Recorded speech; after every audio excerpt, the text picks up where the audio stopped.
Hi, I'm Randy Gerosa from Motor Mania Media, and today I have... Jim Dawson. Hi, Jim. Today we're going to get a story, and it's a story of the two cars that are behind me.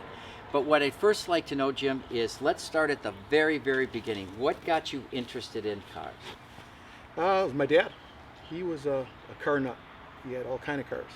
I remember being little, from Mustangs to Monte Carlos to had a GTO, all kind of stuff. And just being with him, in those days, the 70s, Okay. he was out there running and racing and whatever, and I'd be his little sidekick right there. So it was always a good time. No seat belts, no nothing. Sure. His hands on the dash. And I remember him, as I recollect this, is he always, "You ready? We're gonna go. We're gonna go. What? We're gonna go." So yeah, and it kind of was one of those things. He was into it my whole youth. So Wow. that was kind of how it started, I guess. So how old were you when that first came, where you first got the bite from the bullet with your dad as your mentor? in the Oh car? geez, Were he you was like- always working on something, so it was there. Were you the hand-me guy? Yeah, for your dad? I was the guy, the flashlight, get the screwdriver, get me the half inch, and getting the wrong stuff all the time.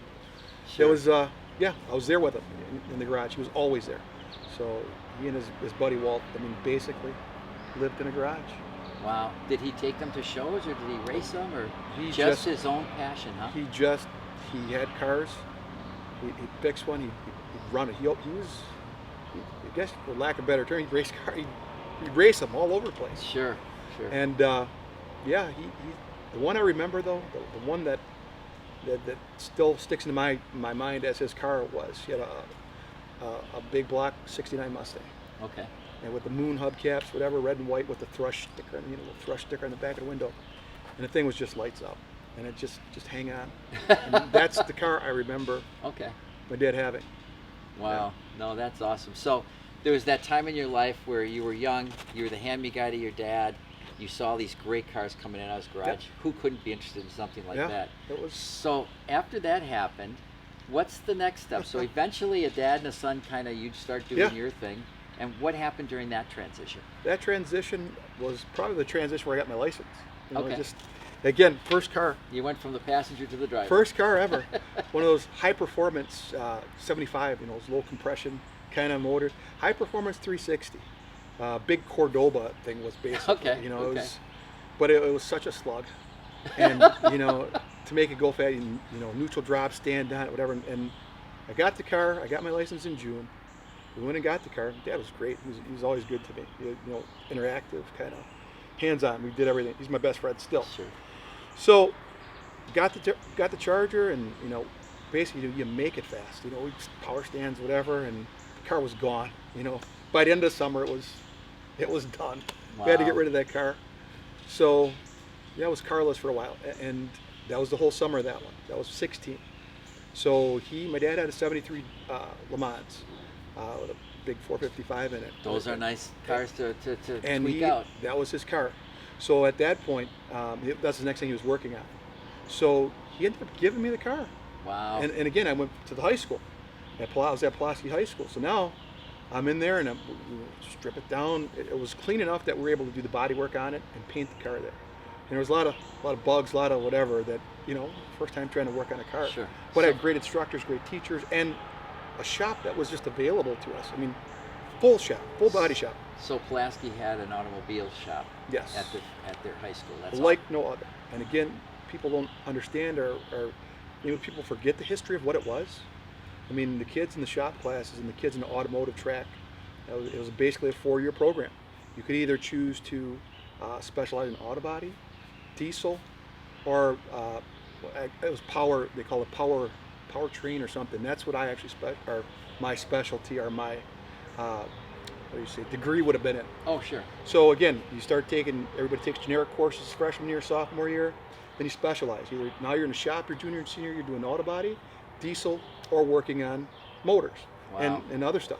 So it was such a program that, you come out basically ASC certified. Wow. We had an intern. I worked at Sears Okay. Automotive. That was one of the cooperatives we had at the time. There was a Sears at Southridge. So I worked there, my junior and senior year. And other guys went to some body shops, other guys went to other things. But for ours, we had a co-op with that Sears. And we wrenched out there. And again, you can't really explain to people how incredible that program was. And what an opportunity it was for us kids. I mean, it lacked nothing.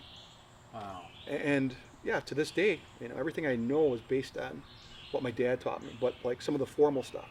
Sure. I don't know where you go to even get that education, like maybe an MATC or a tech school. They got like the one out in South Dakota, what is that? Or, I know what you're talking about. But, I can't think yeah, of the name right we now. had that in high school. And again, it was no watered down deal. It was the real deal. I mean, you had certified mechanics teaching classes. It was awesome. So what do you think that did to you as an individual? What would you have done in school if they didn't have that program, like kids don't have it today? It's probably one of the things that kept me motivated, because I went to Pulaski High School because of that specialty. That's it.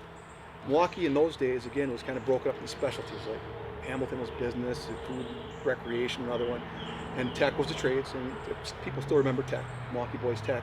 It was the trade school, plumbing and electrical. Pulaski was the automotive specialty. You had a full automotive experience. So that's where I wanted to go, because my interest was there. Gotcha. So Sure. that's what led me there. And that was all because of your upbringing with your dad and your new passions that you developed through Yeah. time. And again, it suited me perfect. Wow. Yeah.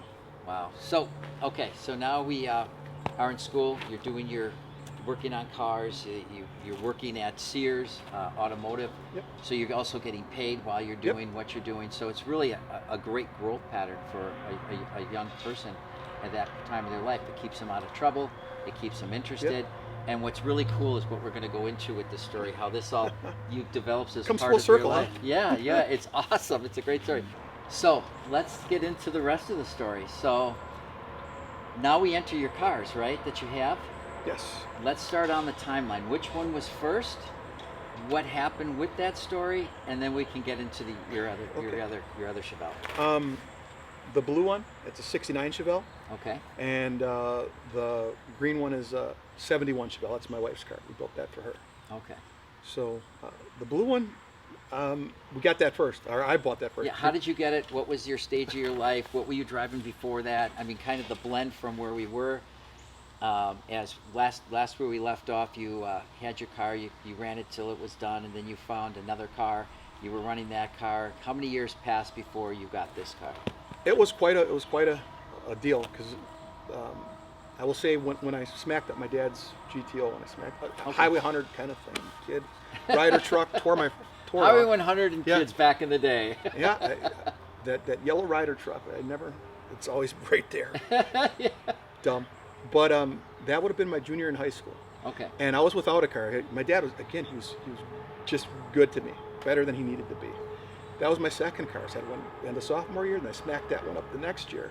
So I pretty much went without a car the majority of my senior year, because, again, broke one and then smashed one. Like, tore one up. It's not a good track record. Yeah. So my dad then, during my senior year before the winter, or in my senior year going into winter, he bought me a Volkswagen Rabbit. He goes, his joke was, yeah, I'm going to get you something that doesn't go as fast. But I love it. I love it. I see where he's coming. But little did he know that 4-speed, if you wound it up, it could fast off the start. It could do something. Yeah, you'd make it fast. So I had that Volkswagen Rabbit for my senior in high school, and then again 2 years of college, and it's kind of interesting. I never changed oil in that car one time. Had 165,000 miles on that Volkswagen motor. So wow. So was it either burning or it was burning. spilling oil? Just added, just added it. Kind of like my Yukon. So never changed. Just add a little bit, and that thing. It was one of the most dependable vehicles ever. Wow. It never failed me. And you got great mileage. Never. Yeah, $3 I was filling the thing. Like quarter of a tank back then. Wow. And it'd go forever. So I had that car through the majority of my college years, and then again, my dad bought me a Buick Skylark, '84. Again, didn't have to, didn't need to, but he always said, you take care of your business, I will help you along.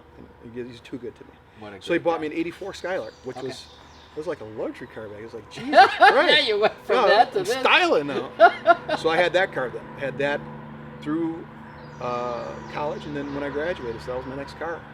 But I always wanted a car again. I was just, I was itching for the next car. But Sure. I was at home and I was at school. Yep. And it wasn't until I got my own house, my own place, I was already teaching by that time. Again, making no money, $0 teaching.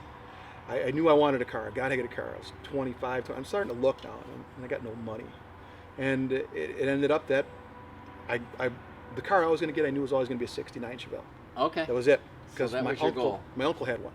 Okay, and you And- must have loved it. I loved it. And again, he had a 4-speed in it and big block. And he'd stand that thing.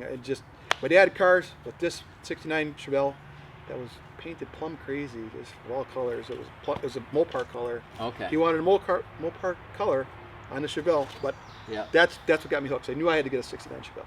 Okay. And looking and when I can't find anything, they always had those magazines back in the day. Whatever those Auto Traders were. I don't know if you remember those. Yeah, absolutely. I mean, I just buy them. $2. Yeah. Just look through them. Cars and tags in California. You can never. I'm not gonna go get one of these things. You can't. So and I couldn't afford it either. But for some reason, one day I was driving up Highway 57. Hell, it might even been to go fishing in Thiensville. I don't know. The car was off in a field and kind of back along a fence, and I spotted it. Right, '69 Chevelle. Was it for sale? I don't even know it was for sale. It was just sitting there. Okay. I don't even think it was. I don't know. Was it on the driveway? Was it in a field? Was it on his lawn? It was off to the left along a fence. Okay. It was back. It was kind of back a ways, and it was just sitting there. And you just happened to see it while you were driving? Yeah, I saw it, and the guy was Wow. out, and he sell the car as a run, whatever. Kind of bothering that guy, and we settled for $650. Wow. So he was willing to sell it. Probably didn't even know he was going to sell it. Just sitting there. Yeah, but Talk it was a about- mess. Wow. So what was a dream? You found the car. I found the car. And I what didn't- kind of condition was it in? It was rough. I don't even think it was. It was kind of sort of running. Didn't have any electrical. Didn't it was not safe to drive. Barely no brakes, but yeah, it was the shell of a car. I had my '69 Chevelle, so that was it. Wow. So what did you do from there? Brought it home, and it's kind of funny because I just started taking it apart. I'm gonna start just taking everything apart. Just Sure. take it all apart. And at 26, I just started disassembling the car. Didn't have really a plan, a format. Did you have the room space to take all this stuff apart and put it certain ways? I and had a mark it? garage. That's Okay. all I needed. I had a garage. Okay. And yeah, the car was in the garage and started ripping it down. That's how it started. So you're ripping it down. You don't have a lot of money. No. And then what was the game plan from there? Well, the Because game, improvements cost money. they do. right? A It lot of took money. me 7 years to get the car on the road. Okay. It took 7 years. And That's dedication. yeah, it had its ups and downs. An opportunity came back because I, again, came full circle. Went from this fabulous program at Pulaski to going back and teaching there. And So you became a I teacher. became a teacher. And that's a whole nother story in itself because I wasn't going to be a teacher. I went there to be in the auto industry, and that's what I was going to do. Okay. Plain and simple. And again, a great guy. It's another story in itself. Is Bob Biggie. He was an English teacher there. My senior year, he asked me where I was going to college. I go, college? What are you talking about? That's not. He goes, you're too smart. You're going to college. I go, no, I'm not doing that. I got a plan. I'm gonna do heating and air. This is my game plan. I'm good. No, you're not. I go, what do you? No. Guy basically grabbed me by the scruff of the neck, took me downstairs, and there was a group of people from Marquette talking and whatever, and you get down there. And that was midway through my senior year, and I was talking with those people, and they looked at grades. My grades were decent enough. I ended up getting in a program at Marquette, of all schools. From Pulaski yeah. High School to Marquette. It was a big bounce. Huge. It was a shell shock. So. Huge. Great opportunity. It's fantastic. So this one person changed my life. Wow. Well, and it was kind of cool because again, full circle. I went to Marquette. I thought I wanted to be in engineering. I started writing programs for J.C. Penney's out here. Okay. I had an intern doing that, but we were in these cubicles, and it Not you. wasn't me. After 2 summers of doing that, I made great money. I made more money doing that as an intern than I did teaching my first year. It's kind of crazy. But I went back and talked to the counselors there, and they said, I just didn't smile. I wasn't happy with it. And one time, she said, well, what do you want to do? I said, I don't know. I thought of maybe teaching. She goes, that's the first time I've seen you smile ever. Big indicator. So that was the first time, I said, okay. And then it kind of just, dovetailed because, again, the guy who inspired me was an English teacher. I loved this class so much. I loved to be English, and I became an English teacher. Wow. And then I taught a year in NPS, and then in those days you moved according to seniority. A spot opened up at my building. They just placed me there, so I got to work with my mentor. As an English teacher, I'm his student. He's mentoring me as a teacher now, not as a student. Yeah, wow. And then he retired, and I got to speak and tell him that he made a difference in my life. So it was so cool. That is a So moment, yeah, right? No, that's how it happened. Priceless Yeah. moments in your life. That's a wonderful story. Yeah, but again, I guess that kind of ties into how these cars got some of the man hours done on these cars. Because I was a low man on the totem pole in the English department. Everything was seniority driven. Okay. So since I'm the low man on the pole, we're in our department meetings. And you've been working on this car for 7 years now. No. It was at the beginning. Oh, okay. It was right okay. at the beginning okay. of it. Okay. I had the car, and I got a bucket of bolts, and it's tore down, and I'm back at my school, so I know I can get some work done. Sure. Even if whatever, I can get work done because I have the facility now. I can stay after Right, school. right. Oh my God, I got the shop now. I got everything. So it clicked. Just looking at the way your eyes lit Yeah, I up, was like, you were oh. back there for a second. I was like, oh my God, you can't even put a price tag on the amount of equipment. We had everything. Wow. So it so happened they wrote a grant for a Swiss. It's called the Swiss program at the time, and it was a way to try to integrate the trades and align them with core curriculum courses, math and English. And when we're talking about who's going to draw the short straw in our department meeting, all the English, there's no way in hell I'm working with these kids. I'm not working with those auto, Yeah. There he is right there, the new kid in the corner. So I was like, yeah. Oh my God. I would have volunteered, that was my wheelhouse. Yeah. So that's how that worked, and started working with the shop teachers, and we developed a curriculum according to the standards, and it's like fate, basically. Yeah. No, your life has been a lot about the right people came into the right time Good of your people. life that were good people, but you're also a very, very golden-hearted kind of guy. So people Thank you. are attracted to people like yourself. And when you get those mentors that come along, you grabbed it and you listen. And that's just such a wonderful, wonderful part of your life. That you trusted people that you felt love from, and you loved them and you trusted them. Yeah. And then from there, you took action. You went into that adventure and you came out a winner. So I'm sorry, I didn't mean to cut you off, but so far, wow. Yeah. Absolutely wow. So you got the Swiss program going with the kids.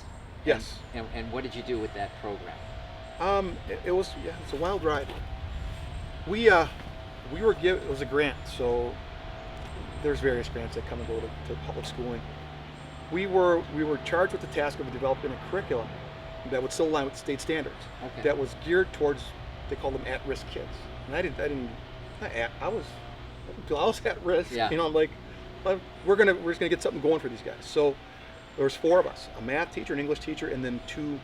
And I don't like to call them shop teachers. These were automotive experts. Yeah, no, it's not a shop you're teacher. absolutely right. So these Back guys, in the day, that was not a good thing to say about a professional. these guys weren't, they water that term down. These guys were mechanics. They all had their own cars. They were just phenomenal at what they did. Sure. So I felt fortunate to be able to partner with these guys.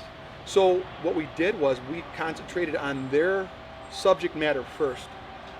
Whether it was the auto body teachers, Sure. whether it was the power and transmission, powertrain teachers. What are you working on? What are you guys doing? What's your project now? And how can I incorporate what you're doing into the English classroom?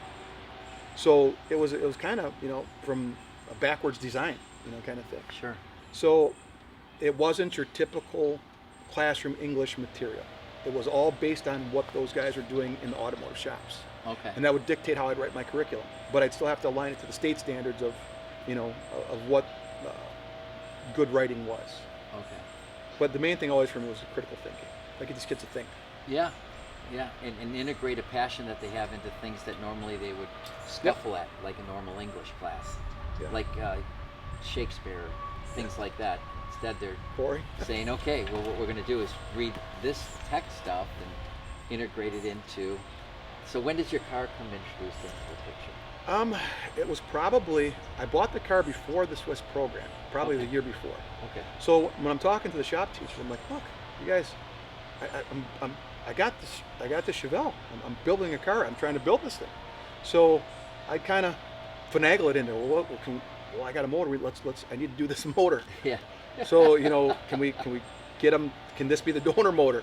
Sure. So the first motor in the car was garbage. That was a 283, whatever. And got rid of that. Got a 350. So again, it was now, when I was a kid, we had to go scuffle and try to find our own block, and we go to a junkyard and bring a motor back. Wow. And we have to rebuild it. We literally knocked it down, honed it, poured it, did the valve work, everything, lapped it, everything. It was a full rebuild. So only a few short years later, then about 7, 8 years later, the demographics changed, I guess, in the building. The needs changed in the city. Our kids weren't going out to find their own motors anymore. It's just something changed. The transition.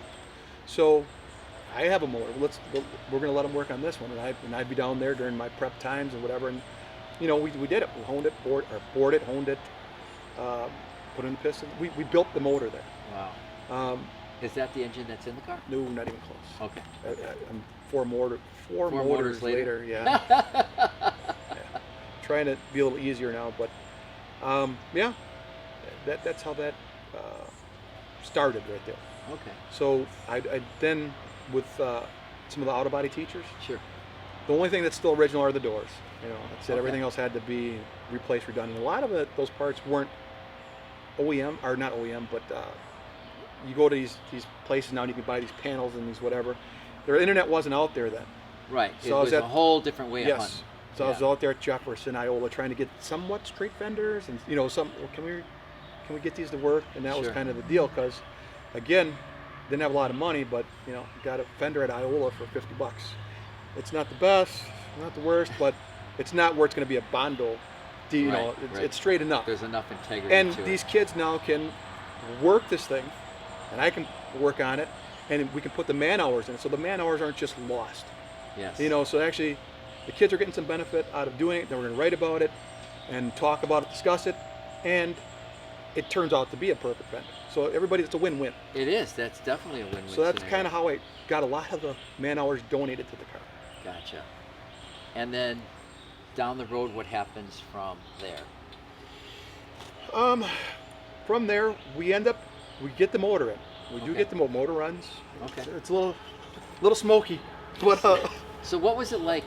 I'm sure when you were done and you started the motor and you got the car where you wanted to take it, what was it like when you looked at their faces, a young man, before he walked into your class and then after? What do you think their persona was, their growth as an individual? it was kind of cool because the kids kind of took ownership in it too. It wasn't my car; it was their car. Yeah. And even to this day, it's 20-some years later, I run into these kids. I still, travel the South Side. Mr. Dawson, you still got the Chevelle? I'm like, yeah, I still have it. Oh, how cool. So, at least once a year, I'll run into one of my old kids, and Sure. they ask me about that car. And you still have it. You still got it? Yeah, still have it. Wow. So it's kind of neat. Did they ever ask you to show them pictures or anything of what you've done, or ask you what you've done with the car since then? Or? I can see why you've kept it all these years. Not necessarily, but it was another one of these cool things is that one of the kids that I've remembered the most, and I had his name is Mark, Okay. and just a good kid. And we used to, again, I'm in my 20s, so I'm still talking garbage to these kids. Hey, what's your favorite kind of car, whatever. And then this stinking, to his credit, he talked about this Ford Galaxy that he's going to have. He's 16. Wow. And he built his Ford Galaxy. And that was one of those special moments again. I liked the kid.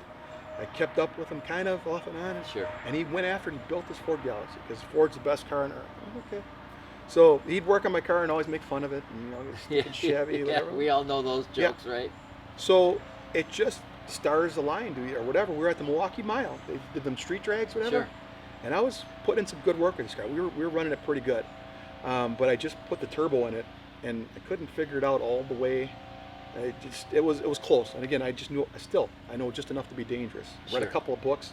I wanted to see if I could do it, and it runs. But we're at the Milwaukee Mile, and I meet the kid there, and he has a stinking Galaxy there. And we're in the same. Again, fate, right? We're in the same class, so we're down to the last four, like the quarterfinals of whatever it be, and we're there. And again, this white Galaxy, and take off, and he gets me by a fender. And I'm like, yeah, you can't. He won. He got it. So there's nothing I could say. I want to give him every excuse in the book. You know, it's a new motor, new this, new that. But for the rest of my life, I got to know he beat me. But I guess it's a good thing, you know. Yeah, Student beats the absolutely. teacher. Right. And yeah, But that's what makes you a great person. Some guys would never have brought up this story. Yeah. And that's just wonderful. So yeah, and I didn't even want to tell you I didn't have my card. I didn't yeah, it's yours. This is yours. You came and beat me. I'm gonna leave it alone. Wow. And he got me. That is a great story. Yeah. So now let's go to your wife's car. Tell me some stories about that. When did you get it? What did you do to it? Who did you trust with it? What were the results of it? Because I think there's a good story in that car too. There really is, and that's a little bit different, but it's a little sentimental, little Yep. bit of everything. After this car was done, I was kind of done breaking it. Like I said, I've been through 4 motors. I'm kind of just getting to the point I don't want to wrench as much. I don't want to Sure. be down in summer, and so I'm looking to build a more reasonable car that's Okay. not as obnoxious. Okay. And where did you find the car? We found it in Brookfield. Okay. Brookfield. A young lady, she started a family and whatever, but the car was in such good shape. It was a good car, a really good car to start with. Like I Solid. said, solid car. Tranny, engine, Yep, body. that was Okay. solid. Okay. So, and we got a great deal on it at the time. So, my wife, we went through a couple different. We didn't really start off to buy another Chevelle. It was just going to be whatever we were going to get. Did you just kind of run into it, or We were ran you into looking it. for a car? Okay. Well, no, we were looking for a car, but it wasn't necessarily going to be a Chevelle. Oh, got it. Okay. We just wanted the right car. So we looked at some of the back and forth, how much work do you want to do, and this and that. But we got a great core, and like I said, I'm decent enough to do the gross work, the Sure. mechanical work, the not the finish work. Yep. So I It's can out get of your wheelhouse. yeah, it's out of my wheel. I Because can't. you know you like quality, and if you don't got the tools for it, you'll pay for it. I totally understand. Not a chance with it. I can't do it. So I'm just trying to knock off those man-hour dollars. If Sure. So we get the car. We get it to where I want it. So it's going to go to a body shop now. Go to paint. And my wife, her father, and my father-in-law, they ran an auto body shop in Milwaukee for 40-some years, since the 60s. Wow. So it was her grandfather's shop, then her dad and her uncle. So you consider them experts. They're Phenomenal work. he's a perfectionist, and Okay. he's done the big dollar Mopar restorations, Sure. like to the detail, to the paint, to the wire has to be crimped this way type of stuff. Got it. He is anal about everything, and again, he's meticulous. So by the time we're ready to get the car to paint, it would have went to his shop and he would have done it, But he had retired already, 2 years, and we're trying to let him Enjoy his enjoy his retirement. retirement. Sure. So Makes total we sense. didn't even bother. I didn't want to be a pain to him at all. So you didn't put him on your radar. No, you we figured just- he's enjoying life. Life Yep. is good. Okay. Grandpa's done this for his whole life. He's Yeah. done. He's packed it up. He doesn't need to be doing this anymore. So we didn't even include him in this process of trying to get the paint done. Sure. So in the autos, everybody knows somebody who knows somebody who knows somebody. Yep. So I get a recommendation to go to a shop, and went there, and it turned out to be a nightmare, just to say the least of it. It was a bad experience. Okay. So it got to the point where we had cut the process off midway, and we decided to part our ways Got it. because he wasn't going to finish the car right, and I wasn't going to give him any more money, and we just mutually split. So what expectations did he not meet? I mean, was it because you knew her father was like a perfectionist, so you've probably seen perfection. Yeah. And then you saw what kind of work, whoever did the work, and there was just, you guys were like football fields Oh apart. yeah, absolutely. And again, Okay. at that point, we're not made of money, but with building the blue car, I knew I only wanted to do it one time, Yeah. and I want to do it right. So if Right. it's going to be man-hour, I'll pay you for it. Let's just get it done right. Sure. It was to the point where even we're working with brand new panels, brand new front end that didn't line up, and the gaps were crazy. The hood wasn't closed right. I mean, dude, are you kidding me? Yeah. And you're going to send me away? I said it wasn't even the money. It was that I want this done right, and you're going to tell me to bring it back in a couple weeks? Wow. This is not happening. So You took the car? What's that? So you brought the car? Yeah, it was a little bit friction. There's some friction there, but Sure. I did get the car back. Okay. But I was so frustrated with it, we just parked it. I just didn't even look at the thing. I believe And it. again, again, my wife is kind of like my father. She has that eye, that OCD type of Sure. gridlock on anything that's wrong. Yep. So we didn't drive it. We didn't do anything. Just put it away, parked it, and it Let was the there. steam come down. Yeah, we find just the had to karma. we just had to get away from it. So basically, the car was out of commission for about a year. Okay. Yeah, it was really like a whole year. That's a long time. And this was the same time my father-in-law was retired, and it came the next season in May. So it would have been May of the fall. I forget the years; they're kind of blending now. But So- the, sure. the next year in May, Grandpa calls, "Where's the car at?"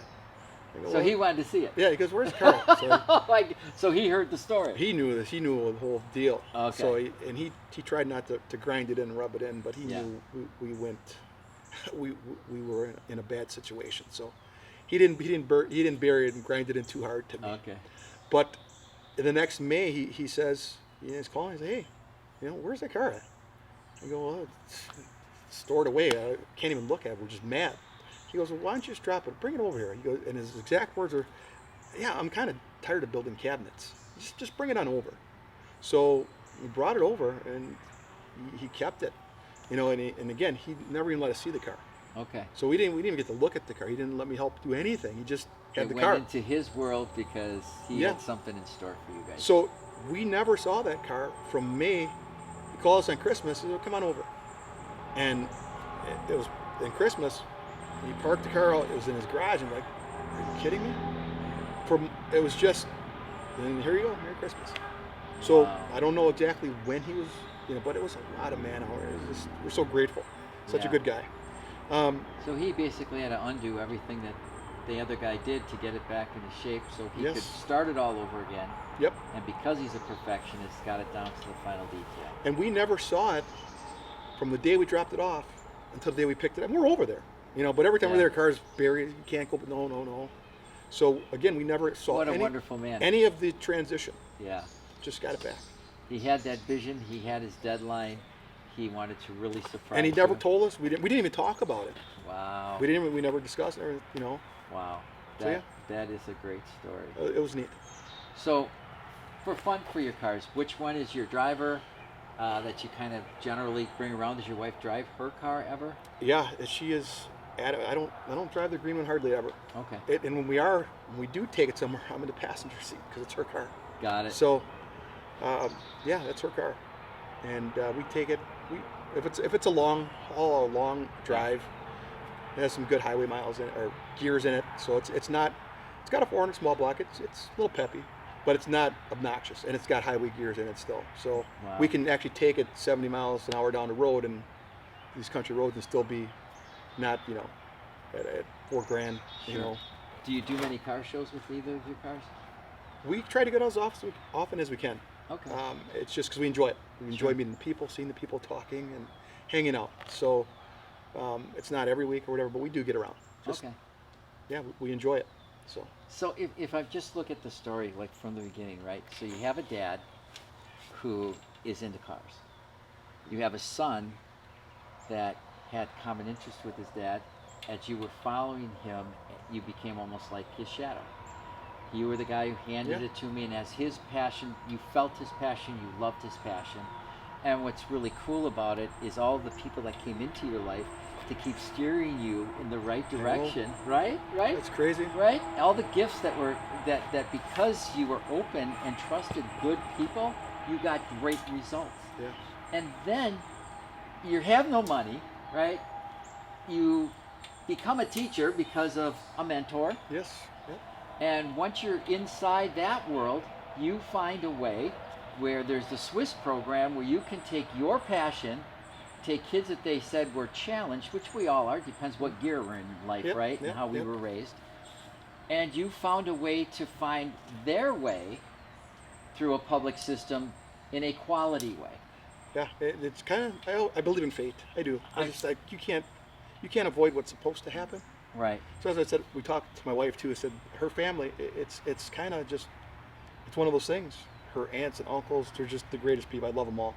And the things that I do, the things that I've learned to do over my life, my motorcycle, my snowmobile, my cars.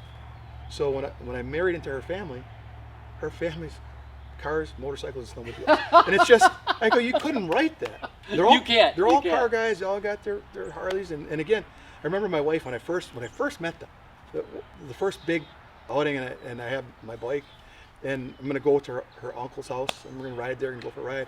And we were just dating at the time. So she goes, well, what kind of motorcycle do you have? I go, well, it's my bike. It's a Dyna. So she goes, well, and then we go there, and she goes, yeah, because I don't know if it would have worked out. Sure. So sure, yeah, sure. and to find out these guys, and again, we do so much with these guys. So again, how is it that I end up there with this group of people Right. that just we match up so perfect? Well, And they're great just personalities, great hearts. Great people. I mean, you follow. It sounds like to me you follow your heart, wherever your passions are. The people that come across in your life, the people who you trust, you follow their lead. A lot of people get these special times, and they don't go for it because they either have fear or something in their life makes them not take those actions. And the actions that you've taken is just being so blessed with all the Yeah. people that have surrounded I themselves. just feel with fortunate. you. I do. I'm always grateful. Yes. Kind of just grateful. I would with, say that would be your middle name. You're a very grateful person with a lot of things. Yeah. Almost everything that you've told me about in this story. I mean, there hasn't been anything that had shown me any other indication than what gratefulness really and humbleness really leads you down wonderful paths. It's been a good journey so far. Yeah, no, I'm so happy that I got a chance to meet you. Is there anything else that you have about any other stories about the cars that you would like to share? Any other fun things Yeah. or frustrating things or? Yeah. I'll leave it at one last thing that's funny. Okay. Is that again, our whole thing is we drive our cars.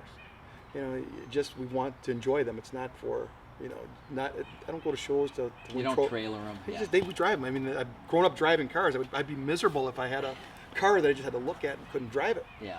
So the first show we went to after we got my wife's car for Christmas. So we're 6 months later before we go to a show. Okay. So we get the car, we're going to a show. We go to a show with my wife and myself, and we go there and we're there and they're doing all the awards and stuff, and she wins the choice award, the People's Choice Award. I'm like, and she goes, yeah, she's teasing me that she has a joy. I go, So you spent all these years and all this stuff, and she goes to this car show with her car, and she gets the People's Choice Award. yeah, like, there you go. So she likes to grind in a little bit. Well, thank you so much for taking the time. It's been our Thank you. pleasure to have you on.